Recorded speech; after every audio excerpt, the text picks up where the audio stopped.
Hello students, good morning. UGC net previous year question की इस video series में आपका स्वागत है। आइए आज का क्वेश्चन देखते हैं। ये क्वेश्चन यूजीसी ने जून 2025 में पूछा है।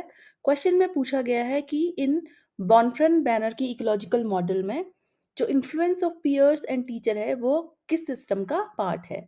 तो चार ऑप्शंस दिए हुए हैं: exosystem, chronosystem, mesosystem and microsystem. तो आइए समझते हैं उरी ब्रॉनफ्रेंड बैनर की थ्योरी के बारे में। तो उरी ब्रॉनफ्रेंड बैनर एक रशियन बॉर्न अमेरिकी मनोवैज्ञानिक थे। उन्होंने बाल विकास का परिस्थिति मॉडल दिया। इसे हम इकोलॉजिकल सिस्टम थ्योरी के नाम से भी जानते हैं। इस मॉडल को उन्होंने अपनी book the ecology of human development में प्रपोज किया था 1979 में।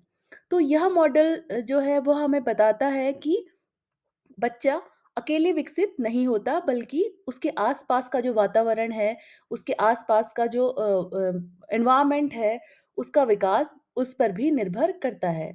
तो उन्होंने कहा कि जो हम बच्चे के आसपास का जो वातावरण है वो कई स्ट्रेटा में, कई लेयर्स में, कई स्तरों में डिवाइड होता है और इन सिस्टम्स को उन्होंने अलग-अलग तंत्रों में बाँटा। तो जो भी वातावरण है उसको उन्होंने अलग-अलग सिस्टम्स में बाँटा और उन्होंने कहा कि हर तंत्र बच्चे पर अलग तरीके से प्रभाव डालता है और बच्चे और जो वातावरण का रिश्ता होता है वह द्विपक्षीय होता है, अर्थात टू वे इंटरेक्शन होता है। तो बच्चा भी वातावरण से इंटरैक्ट करता है एनवायरनमेंट से, और एनवायरनमेंट भी बच्चे से इंटरैक्ट करता है और बच्चा भी उससे प्रभावित होता है और बच्चा भी अपने एनवायरनमेंट को प्रभावित करता है। तो उनका मानना था कि बच्चे का विकास केवल उसकी व्यक्तिगत क्षमताओं का परिणाम नहीं होता, बल्कि यह उसके आसपास फैले जो चारों तरफ का बहुस्तरीय जो एनवायरनमेंट है उसका प्रभाव भी बच्चे के ऊपर पड़ता है और बच्चे का विकास उससे भी प्रभावित होता है।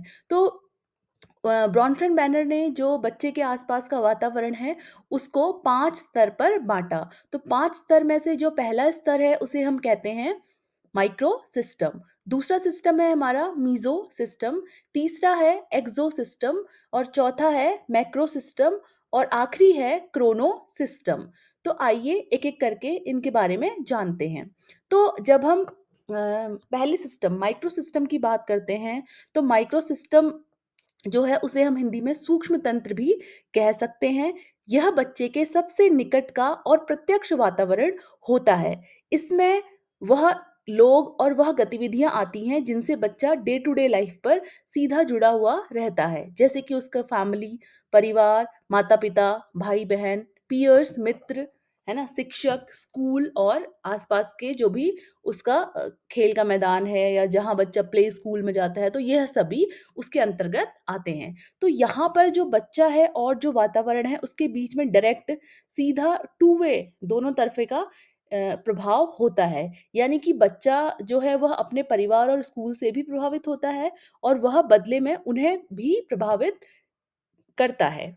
उसके बाद आता है दूसरा सिस्टम या दूसरा स्तर जिसे हम कहते हैं मीज़ो सिस्टम। तो मीज़ो सिस्टम जो है वह दिखाता है जो माइक्रो सिस्टम के अलग-अलग एलिमेंट्स हैं उनके बीच के संबंधों को दर्शाता है। उदाहरण के तौर पर घर और जो स्कूल है उसके बीच का संबंध कैसा है? अर्थात पेरेंट्स और टीचर के बीच का रिलेशनशिप कैसा है? या पेरेंट्स और जो बच्चे के फ्रेंड्स हैं उनके बीच का जो कम्युनिकेशन है या तालमेल है वह कैसा है? यदि इन सभी सिस्टम्स के बीच में तालमेल अच्छा होता है, तो बच्चे का विकास संतुलित और सकारात्मक दिशा में होता है। वहीं इसके विपरीत अगर इनके बीच के तंत्रों का तालमेल या कोऑर्डिनेशन अच्छा नहीं होता, तो बच्चे का जो विकास है वह नकारात्मक दिशा में होने की संभावना रहती है। उसके बाद आता है हमारा तीसरा स्तर जिसे हम कहते हैं एक्सो सिस्टम। तो जब हम एक्सो सिस्टम की बात करते हैं तो इसमें वह सभी सामाजिक संस्थाएँ और हमारे ऑर्गेनाइजेशंस आते हैं जिसमें बच्चा डायरेक्टली तो शामिल नहीं होता, लेकिन उसका प्रभाव इनडायरेक्ट रूप से बच्चे पर पड़ता है। उदाहरण के तौर पर जैसे पेरेंट्स का वर्क प्लेस है, जहाँ पेरेंट्स काम करते हैं।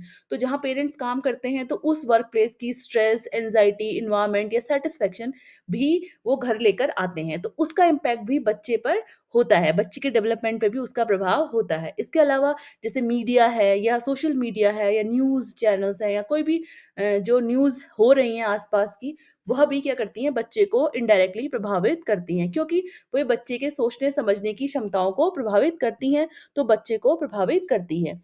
इसके अलावा एक्सो सिस्टम में हमारा जो गवर्नमेंट का सेटअप है, गवर्नमेंट के लॉज़ हैं, पॉलिसीज़ हैं या सामुदायिक सेवाएँ जो हमारे पास अवेलेबल हैं, वह सभी भी बच्चों को प्रभावित करती हैं, क्योंकि उनका इम्पैक्ट डायरेक्टली तो नहीं लेकिन इनडायरेक्टली बच्चे को डेवलपमेंट को प्रभावित करता है। तो एक्सो सिस्टम जो है उसका जो प्रभाव है या वो जो है उसके अंतर्गत हमारा इनडायरेक्ट एनवायरनमेंट आता है, जिसमें बच्चा सीधे तौर पर इन्वॉल्व नहीं होता, लेकिन उसका प्रभाव बच्चे के विकास पर पड़ता है।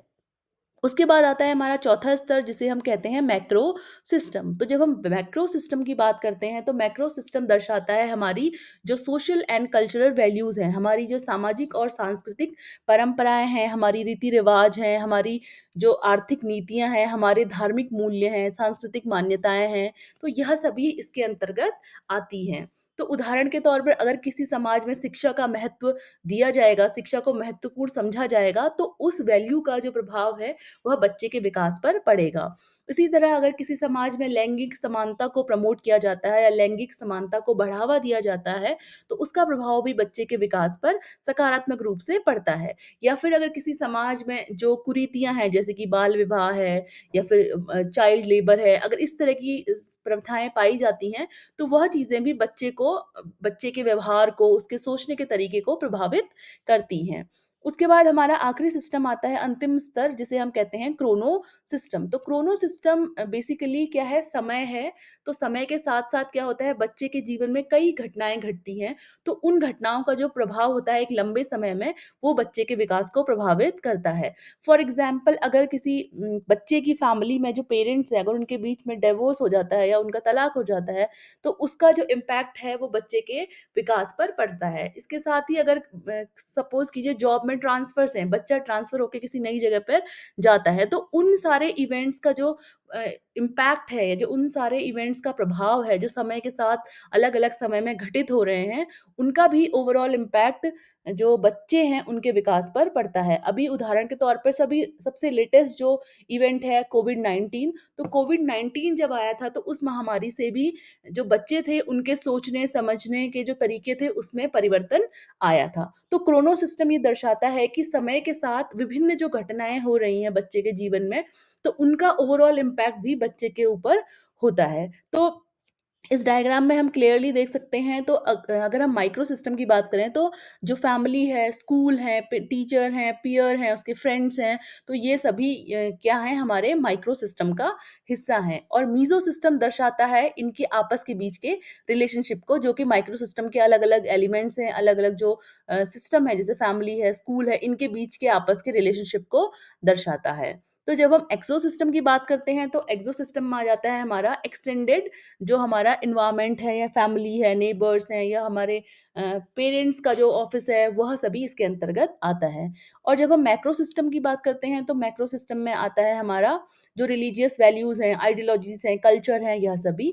और क्रोनो सिस्टम में आता है कि जो हमारे जीवन में जो घटनाएँ घट रही हैं, हमारे जीवन की जो घटनाएँ हैं, उनका इम्पैक्ट हमारे जीवन पर क्या पड़ रहा है।